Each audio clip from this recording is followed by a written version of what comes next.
Yan guys, sinalang ko na. Yan guys, kumukulo na. Ilagay na natin tong cornstarch.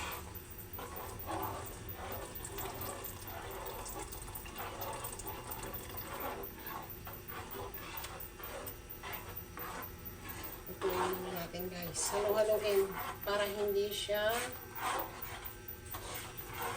mumuo. Kain na natin ito. Ito guys, luto na. Pwede nang isalin sa lyanera. Ito guys, naisalin na. Ayan guys, nalagyan ko na ng cheese. Palamigin na lang natin.